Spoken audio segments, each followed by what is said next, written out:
Masya Allah.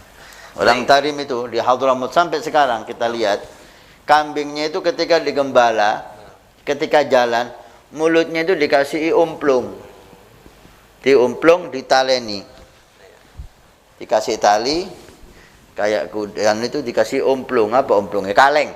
Kayak masker mungkin. Kaleng, masker dari kaleng.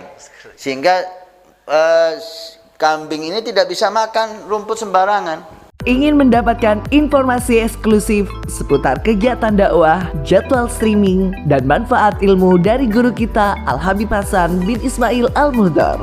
Mari bergabung di grup WhatsApp Ahbabul Mustafa. Segera hubungi admin kami.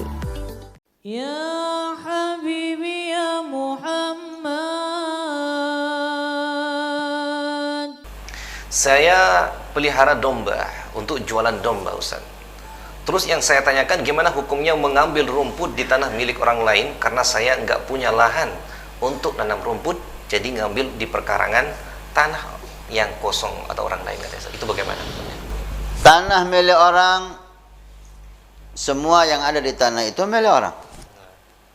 Tidak ada hak sedikit pun kita untuk mengambil apapun di tanah itu, kecuali kita mendapat izinnya atau kita meyakini bahwa si pemilik itu ridha rumputnya diambil. Yakin itu bisa kita lihat bahwa rumput itu tidak dimanfaatkan oleh si pemilik tanah. Bahkan dia senang kalau ada yang mengambilnya karena tanahnya bersih. Kita yakin ridhonya si pemilik tanah bahwa rumputnya kita ambil, dia senang, yakin. Kalau tidak, maka kita tidak boleh mengambil apapun di tanah milik orang walaupun itu rumput. Maka solusinya, Anda izin aja. Anda izin kepada pemilik tanah, jika saya butuh rumput, bolehkah saya mengambil rumput di tanah Anda? Sehingga Anda ambil rumputnya dengan Anda tenang bahwa itu halal.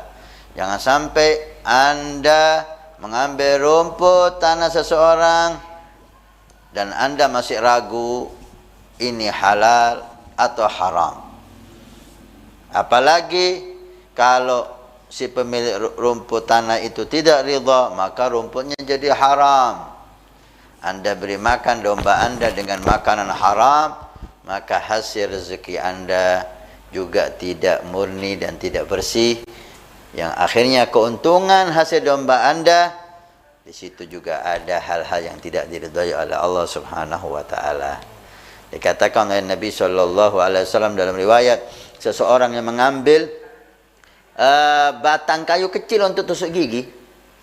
Ada kayu di rumah tetangganya, dia ambil dikit untuk tusuk gigi. Ada sesuatu yang mengganggu di giginya, dia ambil untuk tusuk gigi.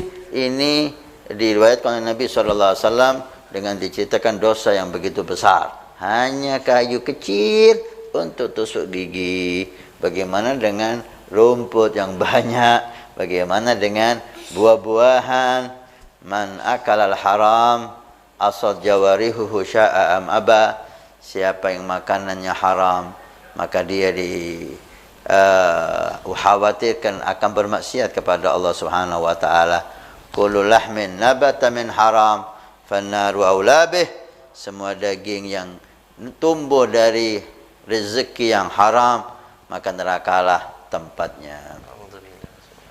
Al-wara, ya, izin kepada pemilik tanah, Anda akan ngambil rumput. Masya Allah. Orang Tarim itu di Hadramut sampai sekarang kita lihat kambingnya itu ketika digembala, ketika jalan, mulutnya itu dikasih umplung, diumplung, ditaleni, dikasih tali, kayak kudan itu dikasih umplung. Apa umplungnya? Kaleng. Kayak masker mungkin. Kaleng, masker dari kaleng. Sehingga kambing ini tidak bisa makan rumput sembarangan. Sampai ke tempat yang di situ rumputnya halal, baru dia buka kalengnya yang menutupi mulut kambing itu sehingga kambingnya makan, dipastikan halal. Setelah itu mau pulang, dikasih kaleng lagi. Pulang dalam kondisi ada kalengnya di mulut si kambing itu sehingga tidak makan di jalan dengan makanan orang.